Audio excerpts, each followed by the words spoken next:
이번 주 성경 본문은 에베소서 6장 1절에서 4절입니다. 찾으신 줄 알고 봉독하겠습니다. 자녀들아 너희 부모를 주 안에서 순종하라. 이것이 옳으니라. 내 아버지와 어머니를 공경하라. 이것이 약속 있는 첫 계명이니 이는 너가 잘 되고 땅에서 장수하리라. 또 아비들아 너희 자녀를 노엽게 하지 말고 오직 주의 교양과 훈계로 양육하라. 그래서 준비했으니까 서운하신 분들은 저한테 연락 주시면 제가 선물 다 드릴게요. 감사하고요. 자, 오늘 자녀들아 주 안에서 내 부모를 공경하라. 이게 어버이 주일이면 가장 많이 듣는 말씀 아니에요? 어느 교회에서 이 본문 말씀을 읽을 때 내 부모를 공경하라를 실수로 내 부모를 공격하라 그랬다는 거예요. 그래서 내 부모를 뭐하라? 공격하라. 그래서 한참 웃었다는데, 요즘 부모 공경이 중요한데 부모를 공경하기보다는 공격하는 자녀들이 많이 생겨나고 있다 그럽니다. 어떤 아이가 어린이날 TV 인터뷰에 나와서 하는 말이, 저는 부모님과 싸우면 항상 제가 이깁니다 그러더라고요. 그래서 어떻게 이겼냐 했더니 자식 이기는 부모가 어디 있어요? 그랬다는 거야. 요즘 말부터가 공격적인데 컴퓨터 게임 그만 좀 해. 공부하라는 소리는 안 하지만 컴퓨터는 좀 그만 좀 해라는 그 아빠의 말을 듣고 열받은 아들이 아파트 7층에서 뛰어내렸대. 그 모습을 보고 누나가 동생 구해다가 또 뛰어내렸대. 그리고 잠시 후에 두 남매가 아무 이상 없이 올라오더래. 알고 봤더니 그 집 아들은 비행 청소년이었고 그 딸은 날라리였대요. 우리는 부모를 공경해야지 공격하는 자녀가 돼서는 안 될 줄로 믿습니다. 부모 공경. 그러면 부모 공경에 대한 말씀은 성경 어디서부터 시작이 되었나? 그것은 10계명에서부터 시작이 되었어요. 제1에서 4계명까지는 하나님 아버지를 향한 계명이고, 제5계명부터는 사람을 향한 계명인데, 그 첫 번째 계명이 내 부모를 공경하라요. 근데 이 계명에서 복에 대해서 말을 합니까? 안 합니까? 복에 대해서는 말하지 않아. 그러니까 이 계명은 복 받는 계명이 아니라는 거예요. 내 부모를 공경하라? 복 받는 계명이 아니고, 이 5계명은 복 받고 사는 것보다도 더 중요한 가르침, 훨씬 중요하고 이 복과는 비교할 수 없을 중요한 의미가 있고, 이 계명은 단순히 사람을 효자 효녀 만드는 계명이 아니라고 하는 더 근원적인 교훈이 있다고 하는 사실을 오늘 제가 말씀을 드리려고 그런 겁니다. 자, 세상 법에는 불효자 불효녀를 벌하는 법이 있어요, 없어요? 없어요. 이건 그냥 우리가 윤리 도덕적으로 이렇게 하는 거지, 효자라고 효녀라 불효했다고 해서 벌 주는 법은 없어요. 그런데 성경에서는 이 부모를 거역하는 자에게 주는 형벌이 있어요. 불효자 불효녀에게 주는 형벌이 있는데, 그것도 여러분 들으면 깜짝 놀랄 만한 형벌인데, 그런 정도야? 한번 찾아보겠습니다. 신명기 27장 16절을 보시고 자녀들도 한번 다 세계에서 말씀을 들어보세요. 다 같이 시작. 그 부모를 경홀히 여기는 자는 저주를 받을 것이라 할 것이요 모든 백성은 아멘 할지니라. 부모를 거역하는 자에게 형벌인데 뭐라고요? 저주. 더 나아가서 출애굽기 21장 17절, 출애굽기 21장 17절 시작. 그 아비나 어미를 저주하는 자는 반드시 죽일지니라.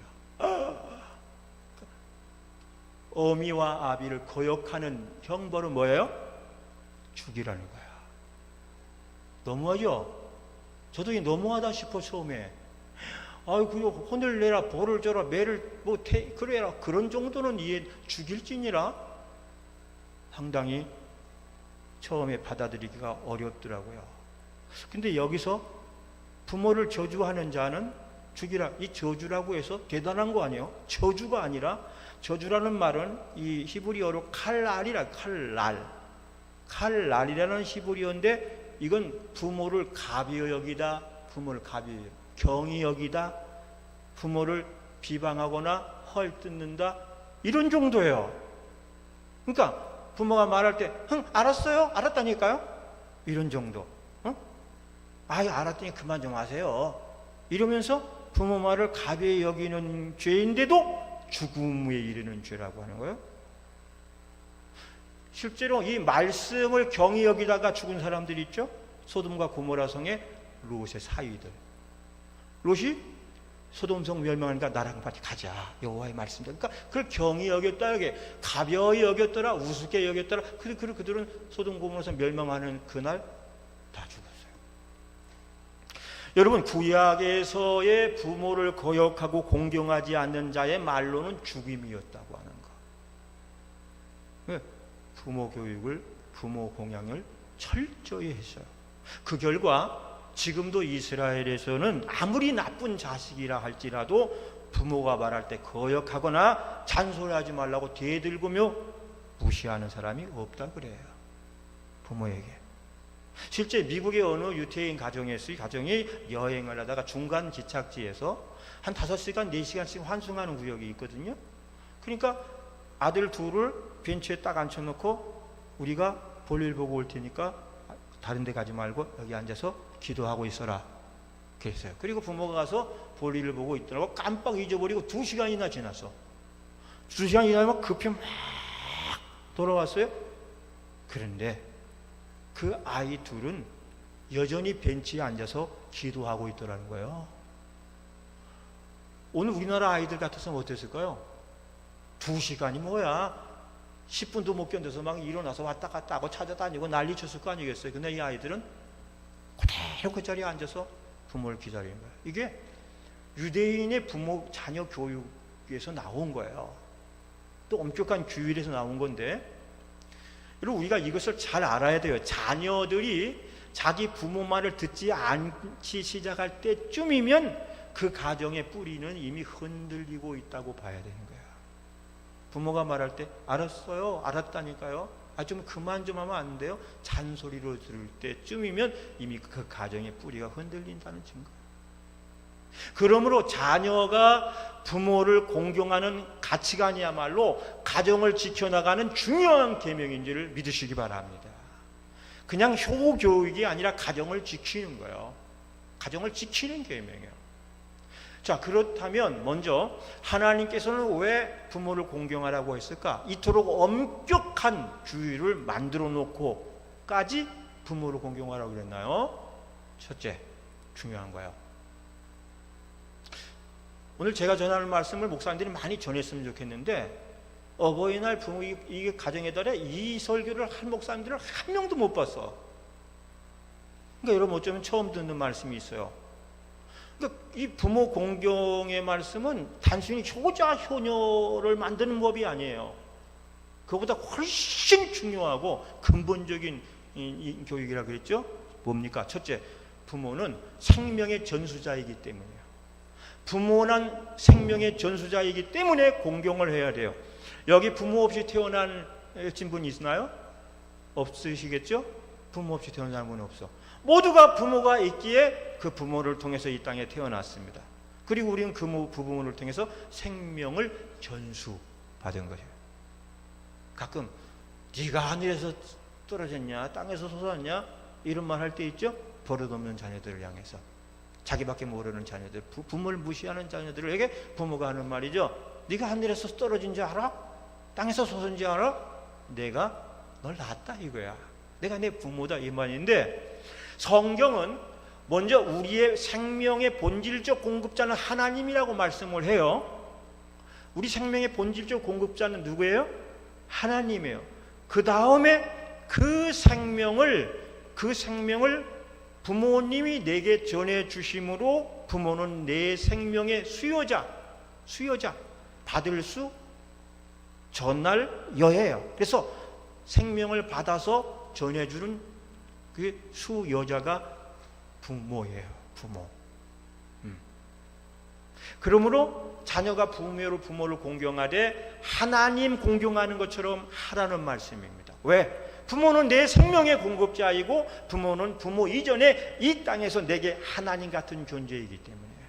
생명을. 그래서 10계명에도 인간의 인간관계에 대한 첫째 계명으로 내 부모를 공경하라 그랬어요. 내 부모를 공경하라. 근데 만일 자녀가 부모가 마음에 안 든다고 부모에게 행패를 부리거나 그 부모를 공격하거나 죽이고 하면 어떻게 됩니까? 생명 자체가 사라지고 마는 거야. 그러니까 생명 전수의 흐름이 탁 끊기고 마는 거야. 여러분, 우리가 살고 있는 이 시대는 실제로 부모를 해치는, 자식이 부모를 해치는 무서운 시대에 살고 있어요. 물론 악한 부모가 자녀를 해치는 경우도 많이 있어요. 근데 요즘 우리나라의 뱀은 뱀. 외국에 비해서 종류가 그렇게 많지 않아요. 화사라고 하는 뱀이 있어요. 꽃뱀. 한번 보여줘요. 저렇게 예쁜 색깔을 지니고 있는 것이 코리안 스낵이라고 되어 있잖아요. 저게 화사 꽃뱀인데 아주 빛깔이 아름다운데 비해서 독이 없어. 참고로 산에 가서 뱀을 만나거든. 뱀 머리를 보면 독이 있나 없나. 독이 없는 뱀은 머리가 둥글둥글해요. 이 독이 없어서 시골에서 많이 가지고 놀아요, 아이들이. 그랬던 뱀인데 그 반면에 온몸이 검은 빛깔을 가지고 머리는 삼각형을 가진 뱀이 있어. 저거예요. 저게 머리가 옆에서 찍었는데 딱 삼각형. 저거 뭔지 알아요? 살모사. 이 살모사는 이게 새끼가 태어나면서 엄마를 물어 그게 죽여. 엄마를 물어 죽이는 뱀이기 때문에 살모사야. 그래서 살모사 어미가 자기가 살기 위해서는 어떻게 하는지 알아요? 새끼를 낳을 때 나무 꼭대기에서 낳아. 뚝뚝 떨어뜨려서 자기가 사는 건데 이게 살모사인데, 여러분, 만약에 자식이 부모가 마음에 안 든다고 재산을 안 물려준다고 함부로 하기 시작하면 어떻게 되겠습니까? 그것이 가정이 파괴되는 거예요. 그러니까 부모를 공경하는 이 말씀은 부모는 내 생명의 전수자요 또 다른 생명의 잉태자이기 때문에 공경하라는 거야. 만약에 이 부모 공경이 단절이 되면 생명 전수가 끊어지는 거야. 그렇기 때문에 하나님께서는 내 부모를 공경하라는 계명을 첫 번째로 놓은 거야. 사랑하는 우리 새로운 교회 성도 여러분, 오늘 저와 여러분에게는 두 아버지가 계신 줄 압니다. 하나는 하늘에 계신 하나님 아버지, 또 하나는 이 땅에 있는 육신의 아버지예요. 하나님께서는 이 두 아버지를 똑같이 공경하기를 원하는 줄 기억하시기 바랍니다. 할렐루야. 두 번째, 왜 하나님께서 이렇게 엄격하게 부모를 공경하라고 말씀하셨느냐? 부모는 내게 말씀의 전수자요. 부모 공경은 복음 전파의 필수 계명이기 때문인 거예요. 말씀의 전수자, 복음 전파. 여러분, 하나님은 타락한 인간을 구원하기 위해서 수많은 민족 중에서 이스라엘을 대표 민족으로 선택을 했어요. 이걸 선민, 선택된 민족 선민. 이 이스라엘은 선민의식이 아주 강해요. 너무 강하다 보니까 다른 민족을 배타하기까지 하는데 그건 잘못된 거고, 그리고 이 하나님이 이스라엘이 위대하고 남보다 지혜롭고 남보다 똑똑하고 잘났고 그래서가 아니라 하나님께서 무작위로 그 수백 수천의 민족 중에 이스라엘 민족을 선택한 거야. 뭘로? 하나님의 은혜로 선택한 줄로 믿습니다. 오늘 저와 여러분을 선택하신 이치와 똑같습니다. 저와 여러분이 세상에 어떤 사람보다 훌륭하고 잘났고 착하고 그래서가 아니라 하나님이 사랑하셔서 은혜로 우리를 선택하여 하나님 자녀 삼아 주셨어요. 아멘. 그것처럼 이스라엘을 선택한 거지, 만약에 하나님께 동방의 대한민국을 선택했다면 우리가 이스라엘이 되는 거예요.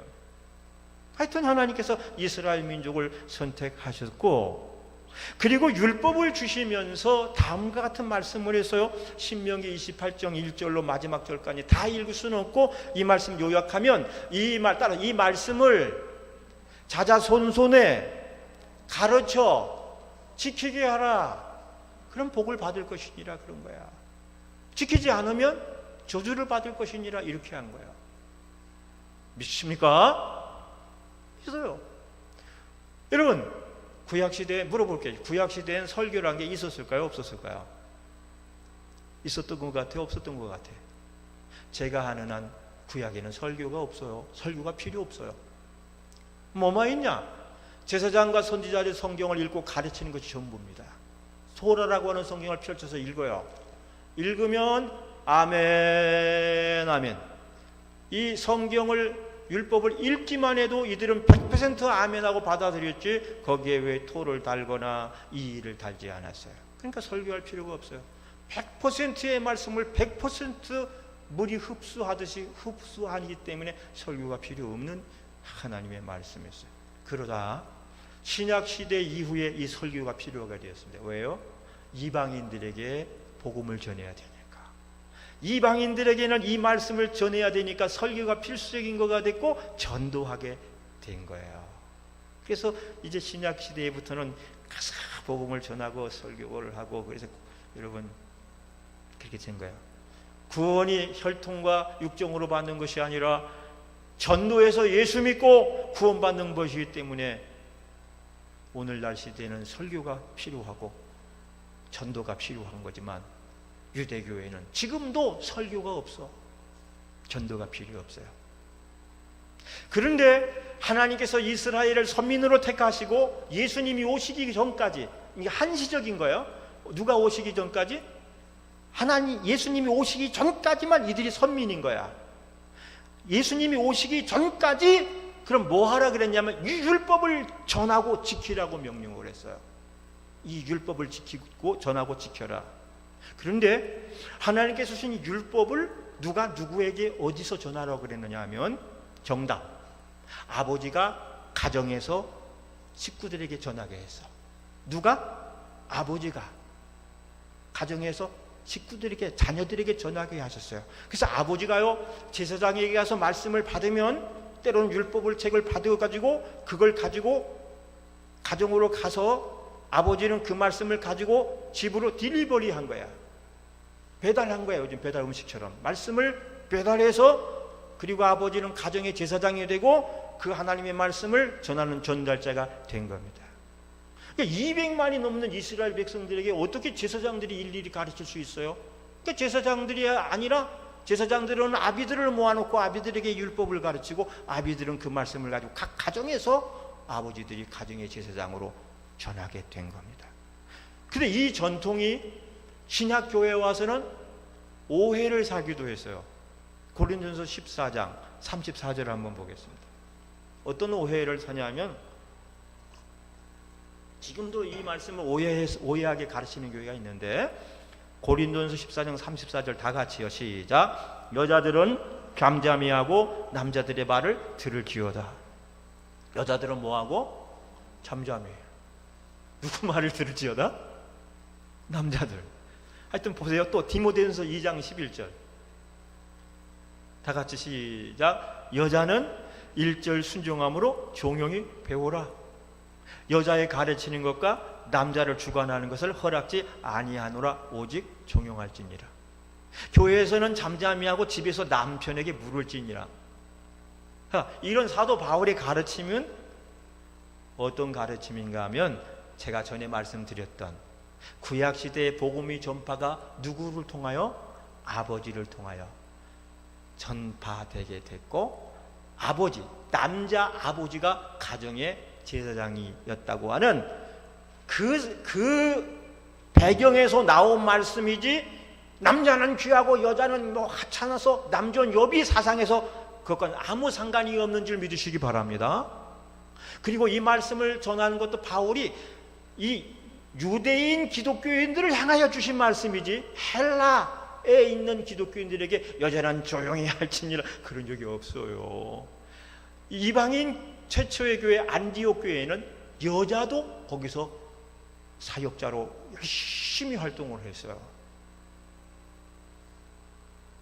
얼마나 여자들이 교회에서 영향력이 큰데요. 그죠?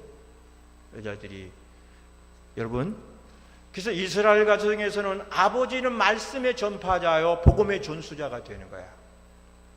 그리고 자녀들이 순종하고 그 말씀을 받으면 복이고, 그 말씀을 거절하면 저주. 그러니까 가정에서 부모의 역할이 이만큼 중요한데, 부모가 말씀을 전수하는데 중요한 점이 하나 있습니다. 어떤 거냐면 가장 중요한 문제가 있는데 이것은 교회에서도 마찬가지입니다. 아무리 잘 가르쳐도 듣는 사람의 태도가 틀렸다면 은혜 받아요, 못 받아요? 못 받죠. 아무리 좋은 말씀을 전해도 듣는 태도와 자세가 다 잘못되어 있다면 거기에 은혜가 임할 수가 없잖아요. 마찬가지였어요. 이스라엘 가정에서 아버지가 자녀들을 모아놓고 말씀을 전하는데 아무리 잘 전하고 가르쳐도 그 자녀들이 그 아버지의 권위를 무시하고 듣지 않기 시작하면 어떻게 되겠어요? 하나님의 말씀의 전수는 거기서 끝나는 거야. 복음의 통로가 막히는 거야. 말씀 전수가 끝이 나고 복음의 통로가 막히면 어떻게 돼요? 그것으로 그 가정은 끝나는 겁니다. 끝이 나는 거예요. 결국 부모 공경의 계명은 이렇게 중요한 거예요. 이 부모 공경의 계명은 내 가문이, 내 족속이 계속 하나님의 은혜를 흘러 넘치게 하느냐, 단절이 돼서 통로가 막혀서 거기서 끝장나고 마느냐는 중요한 민족의 보존이 여기에 달려 있었다는 거야. 이스라엘 민족의 보존이 어찌 보면은 성전 중심인 것 같지만 가정 중심이었어요. 가정 중심이었어요. 할렐루야. 아무리 아비가 잘 가르치려고 해도 듣는 자녀가 순종하는 마음이 없으면 소용이 없어. 순종이 중요해서 순종하면 축복받는다는 이 공식이 자리 잡고 있어야 돼요. 우리 신자들이 그게 있어야 돼요. 순종하면 축복이라는 공식이 자리를 잡고 있어야 됩니다. 한번 따라합시다. 순종하면 축복. 제가 순종하면 여러분 축복 한번 해보는 거예요. 순종. 좀 크게 해봐요. 순종. 그러니까 이게 내 마음의 공식으로 자리 잡고 있어야 한다는 거예요. 이거는 말도 안 되는 소리, 불합리한 소리에 순종하라는 게 아니에요. 하나님의 정확한 말씀에 아멘 하고 순종하면 주님이 약속한 대로 축복이 임하는 거예요. 저 어릴 때 우리 아이들, 자녀들 둘 여기 있지만 이걸 가르쳤어요. 마음속에 들어있는지 모르지만은 순종해라. 그럼 축복이 간다. 공식. 여러분, 자녀들의 순종이 어디로부터 옵니까? 바로 10계명 중 5번째 계명으로부터 오는 거예요. 이스라엘에게 있어서. 근데 만일 자녀가 부모를 오심히 여기고 말을 듣지 않으면 그 자녀에게 더 이상 복음은 중단되고 말아요. 복음은 거기서 끝이 나는 거예요. 그래서 안 되기 때문에 하나님은 집안에서 아버지에게 하나님 같은 권위를 부여해주고 자녀들에게 순종케 하신 겁니다. 오늘 같은 날은 어버이들이 자녀들을 다 데리고 교회 와야 돼요. 말씀 첫 시간부터 부모를 거역하면 뭐 죽일 찌라부터 막 듣고 나가야 되는 거야. 이렇게 무서움. 그런데 말씀을 막 엄포가 아니잖아요, 그죠? 왜 그런지 말씀을 쭉 전하다 보면 논리적으로 그렇구나. 내가 내 아버지의 말을 거역하면 내 아버지를 통해서 전해오는 하나님의 말씀이 내게 들어오지 못하면 나는 멸망받을 수 없구나 생각하고 부모 공경에 대한 당위성이 생기고 부모를 공경하는 마음이 우리 마음속에 잘 자리 잡게 되면 가정도 보존이 되고 민족도 보존이 된다는 거. 할렐루야. 그래서 우리가 왜 부모를 공경해야 되느냐? 단순히 효자 효녀 만들고 부모는 자식들한테 뭐 좀 받아 먹자, 그런 의미가 아니라 부모는 생명의 전수자이고 부모는 내게 복음의 통로고 축복의 통로이기 때문에 이분의 말을 듣지 않으면 내가 하나님께 복을 받고 살 수 없어. 이 자리가, 이것이 탁 자리가 잡게 되는 거야. 아멘. 그 다음에 세 번째, 왜 부모를 공경해야 됩니까? 그것이 자녀들이 복받고 사는 길이기 때문에 그래요. 왜 자녀에게 부모 공경의 교육을 시켜야 됩니까? 그것은 자식들에게 대접받고 살고 싶어서가 아니라 자녀들이 하나님의 약속하신 복을 받아 누리며 살도록 하기 위한 거예요. 자녀를 교육하는 것은 내가 혜택을 보고 살기 위해가 아니라 이 자녀들이 나 이후라도 하나님 주시는 복록을 받아 누리며 살도록 하기 위해서 내가 부모로서 자녀를 가르치는 거죠. 여러분, 자녀들이 부모를 공경하게 되면 어떻게 됩니까? 부모 이전에 자식이 먼저 복을 받고 살아요. 자신뿐만 아니라 자손 대대로 하나님의 축복을 받아 누리게 되고 가문이 빛나고 번영하게 되는 것이에요. 할렐루야. 이게 에베소 6장 1절 3절에 나와 있잖아요. 다 같이 한번 에베소 6장 1절로 3절의 말씀을 한번 보겠습니다. 자녀들아, 시작. 자녀들아, 너의 부모를 주 안에서 순종하라. 이것이 옳으니라. 내 아버지와 어머니를 공경하라. 이것이 약속 있는 첫 계명이니 이는 내가 잘되고 땅에서 장수하리라. 아멘. 자식이 잘 되는 거예요. 부모 공경했다고 부모가 잘 된다는 말씀이 없어요. 자식이 잘 되는 거예요. 잘 돼. 여러분, 오늘날 이스라엘이 복받고 사는 것을 한번 생각해 보십시오.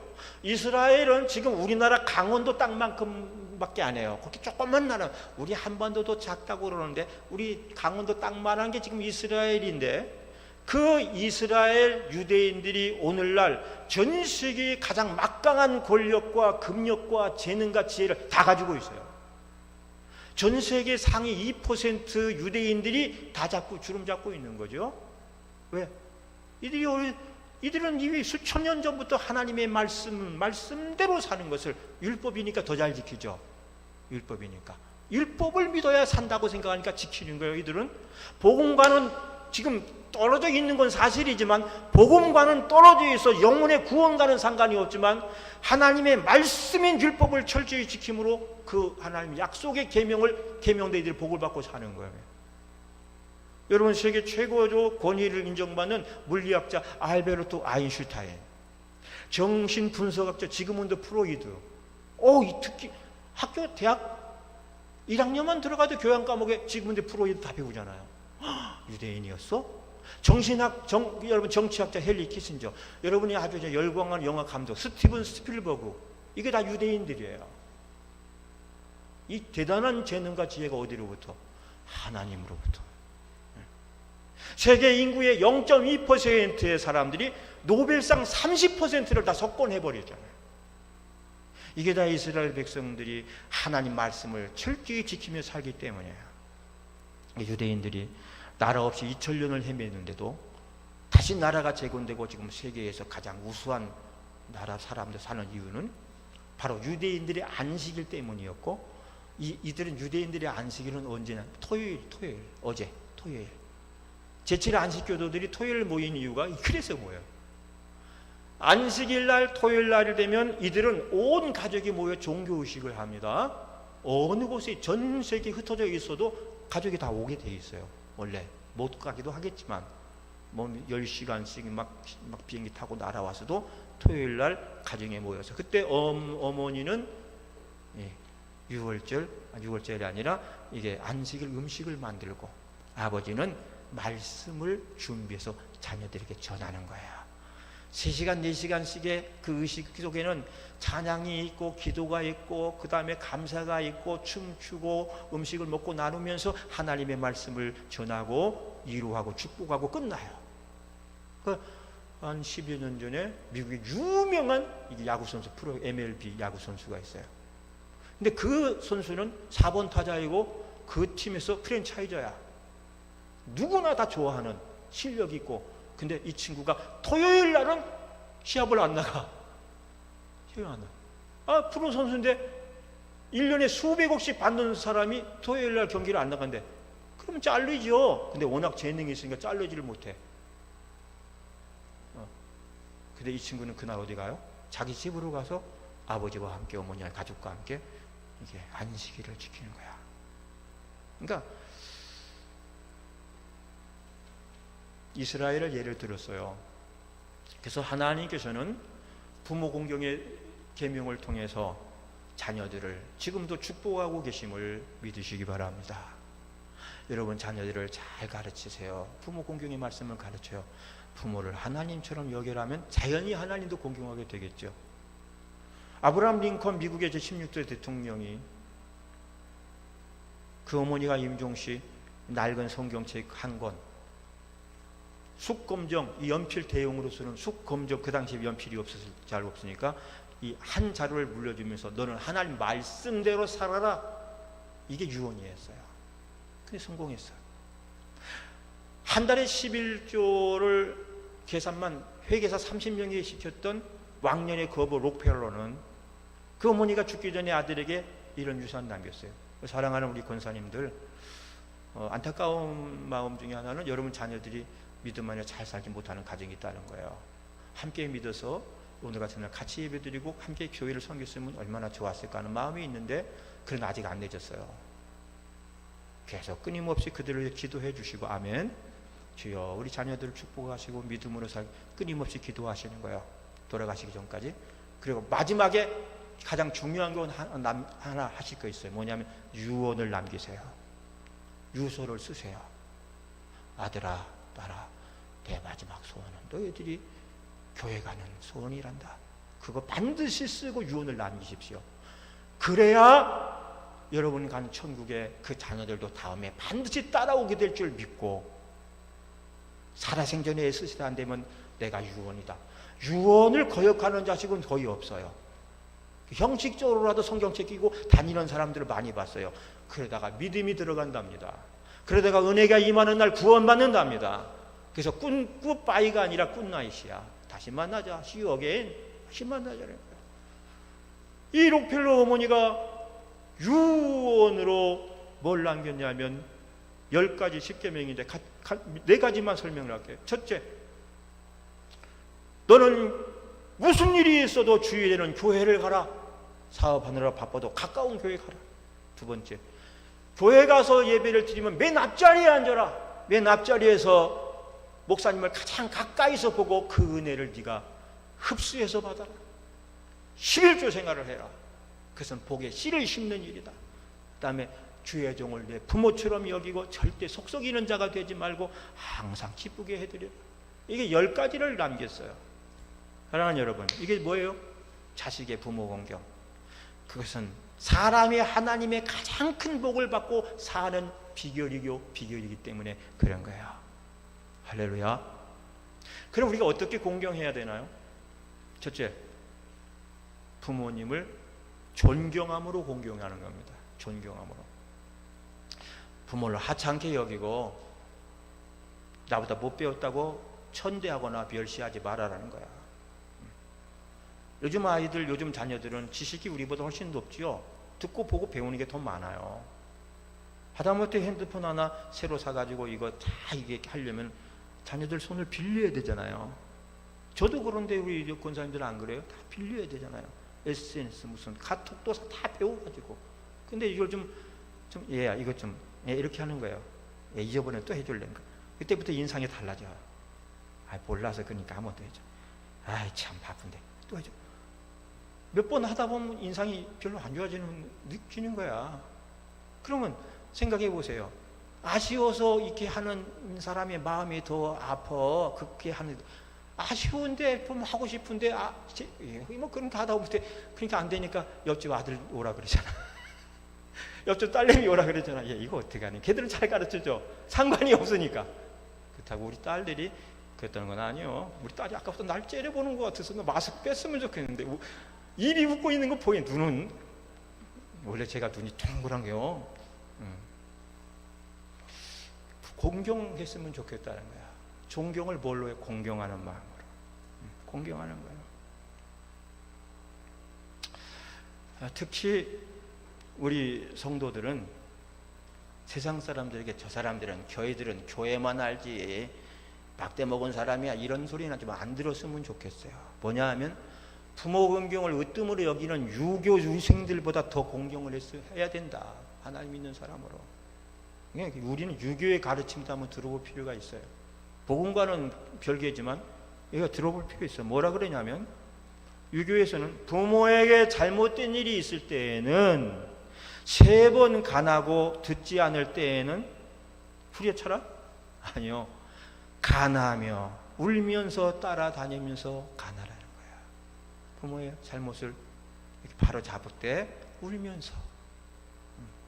부모가 병들었으면 자식은 머리를 빗지 않고 길을 갈 때는 활개를 펴지 않으며 말을 함부로 하지 않으며 검은고를 타지 않으며 고기를 먹지 않으며 소리내 웃지 아니하며 화나도 꾸짖지 아니하며 이렇게 쭉 돼 있어요. 복음만 빠졌지 성경 말씀이야. 그래서 부모는 어떻게 공경합니까? 뭐 돈으로 옷으로 그것보다 존경하는 마음으로 공경하시라는 것. 그 다음에 순종하는 것이 공경하는 것입니다. 자녀들아 내 부모를 주 안에서 순종하라. 솔직히 말해서 그런데 연세가 많으신 부모 말씀에 자녀들이 그대로 순종하기란 너무나 어렵습니다. 네? 억지 말도 하거든요. 억지. 야, 강화문 가니까 좋던데 너도 강화문 나랑 따라갈래? 이러면 애들이 어떻게 순종하겠어? 태극기 부대 그거 어떻게 애들이 자기 생각 주장인데 그래? 그러니까 부모들이 또 이 현실 감각이 다를 수 있죠. 현실에 닿지 않는 말을 할 때 다 용납할 수는 없는 겁니다. 그러나 순종이 뭡니까? 부모님 앞에서 예 그렇게 하겠습니다 하는 마음의 자세를 보이는 것이 순종이에요. 마음의 자세. 뒤돌아서서는 그렇게 못할지라도 앞에서는 네 하면서 마음을 편케해 드리는 게 순종이에요. 마음을 편케해 드리는 거예요. 어버이날 막 요즘에 돈 쏘는 자녀들 막 그거보다 마음을 편케. 그러니까 조선조 어느 시대에 어느 고을에 부모를 학대하고는 아들이 있다는 소문이 임금님의 귀에 들렸어요. 여봐라 잡아들여라. 잡아들여 딱 놓고 신문을 합니다. 너는 내 아비더러 날마다 내 발을 씻기라고 한 적이 있느냐? 네 있습니다. 너는 내 아비더러 날마다 너 업어달라고 한 적이 있느냐? 네 있습니다. 여기까지 듣고 있던 임금이 노발대고 화가 났어. 이 못된 놈 호통을 치면서 어째야 그렇게 하였느냐? 그랬더니 이 아들이 하는 말, 예, 저도 그렇게 하는 것이 불효인지 알기에 한사코 만류했지만 아버님이 하자는 대로 하지 않으면 너무나 슬퍼하시고 하자는 대로 했더니 어린아이같이 너무너무 좋아하셔서 순종하는 마음으로 그렇게 해드렸는데 자기가 생각해봐도 어떻게 하는 것이 효도인지 모르겠습니다. 그랬다. 그러면서 오히려 임금님에게 묻는 거야. 이게 맞나요? 틀리나요? 임금님이 뭐라 그런지 알아요? 임금이 하신 말씀. 우선 부모의 마음을 기쁘게 해드리기 위해서 그 말에 순종했다면 그것이 진정한 효도니라. 그리고 방면했대. 그러니까 마음을 편케. 공경의 중요한 의미는 부모 마음을 편케 해드리는 거예요. 여러분 자녀들은 무엇보다 우선 부모의 마음을 편케 해드려서 공경하시기 바랍니다. 마지막 부모님을 부양하는 겁니다. 내가 이걸 빼놓을 수는 없지. 부모 봉양을 해야 돼. 근데 제가 이건 설명할 필요가 없는 말인데 어떤 분이 이런 얘기예요. 자식은 최고의 연금이다. 근데 여러분 착각하지 마시기 바랍니다. 그런 시대는 다 지나갔습니다. 자식을 혹시라도 연금이라고 생각한다면 나중에 후회하고 땅 칠 일이 생길 거야. 요즘은 자식들이 나가서 자기들끼리만 잘 살아줘도 고마운 시대라 그러잖아요. 왜냐하면 아르바이트 해가지고 한 달 100만 원 시대인데 100만 원 받고 무슨 연금 노릇을 해? 너무나 어렵고 힘든 시대인데 그게 아니죠. 그게 아닌데 그래도 부모들이 제일 좋아하는 것은 현찰이래. 노인대학하고 탁골공원에 있는 노인들 400명에게 설문을 받아봤습니다. 자녀들에게 제일 먼저 받고 싶은 것은 무엇인가? 73.9%가 현금, 그 다음에 13%가 여행, 나머지는 이제 기타. 집에 자주 전화하는 자식과 자주 전화 못해도 용돈을 자주 주는 자식하고 누굴 더 선호하느냐? 전화 한 번도 안 해도 좋으니까 용돈은 많이 주는 자식이 최고. 그럼 그 돈을 어디다 쓰느냐? 잘 생각해 보세요. 그 돈을 가지고 콜라텍 가는 부모 거의 없어. 술집 가서 쓰는 부모 거의 없어. 자식에게 들어온 돈은 피땀 나는 이 돈이기 때문에 아껴뒀다가 그게 다시 자식들에게 쓰여져. 손자, 손녀, 병든 자식, 어렵고 가난하게 산 자식들이 다르잖아. 다 있는 집 자식 받으면 없는 집 자식 뒤에서 넣어주고 그렇게 해서 쓰는데 그렇게 씁니다. 그러니까 부모님 부양 책임져 먹여 살려 그거는 아니지만은 때를 따라 필요한 용돈을 공급해서 마르지 않게.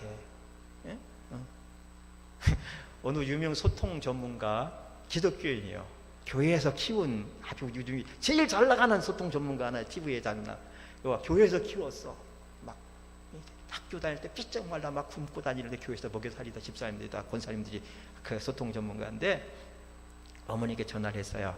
어머니 왜 그러냐? 네가 동남아 여행 보내드리려고 했는데 코로나 때문에 못 가니까 대신 돈으로 다 쏴드릴게요. 그랬더니 엄마가 뭐하라 그런데 돈이 썩어나냐 이놈아? 돌아온 대답이 칭찬 욕이야. 그래서 별로 우리 엄마 돈 안 좋아하는 것보다. 그리고 돌아서려는데 딱 3분 만에 전화가 오는 거야. 누나들 3명한테 전화가 와서 누나들 3명이 전화가 와서 뭐라 그러냐면 누나인데 너 엄마께 효도하는 건 좋은데 너 때문에 누나 좀 힘들다? 너 때문에 힘들다? 딱 계산해 보니까 3분 만에 누나 셋한테 전화 다 돌린 거야. 야 아무개가 나 동남아 가는 돈 대신에 나한테 쏴준단다. 지금 막 쏴준단다. 막 자랑을 한 거야. 그러니까 여러분 겉으로 필요 없어. 안 줘도 돼. 넉넉해. 그 말이 진실이 아니라는 것을 아시라 이 말.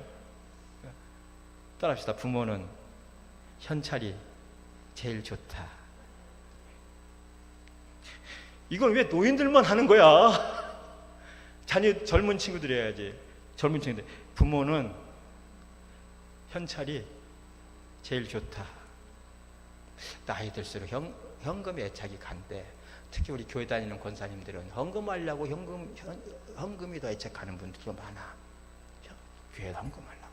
평소에는 벌이가 없으니까 못하다가 이렇게 생기면 하나님께 드려야지. 그런 부분들이 있어요. 사랑하는 여러분, 오늘은 어버이 섬김 주일이라 어버이에 대한 말씀을 전했습니다. 우리가 부모를 왜 공경해야 됩니까? 부모 공경이 사회 규범이고 윤리적인 도덕이기 때문입니다. 아니면 효도를 하기 위해서입니다. 다 맞는 말이고 옳은 말입니다만 그보다 더 중요한 말씀이 있으니 뭡니까? 부모 공경은 부모는 내게 생명의 전수자이기 때문이고 부모를 공경 못하면 생명은 끊어지는 거예요. 그 다음에 부모를 통해서 하나님의 말씀이 복음이 전수되기 때문에 복음이 땅 끝까지 전파되기 위해서 자녀들은 부모의 말을 듣고 또 나가 부모의 역할을 노력을 해야 되는 거예요. 할렐루야. 그 다음에 부모를 힘든 힘을 다해서 공경하는 겁니다. 그렇다면 여러분 부모님들이요, 여러분은 여러분을 통하여 자녀에게 복음이 전해지고 있는가를 돌아보셔야 됩니다.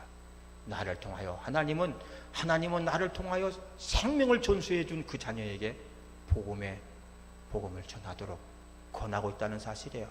내가 복음의 통로가 되고 복의 통로가 되길 원한다는 사실입니다.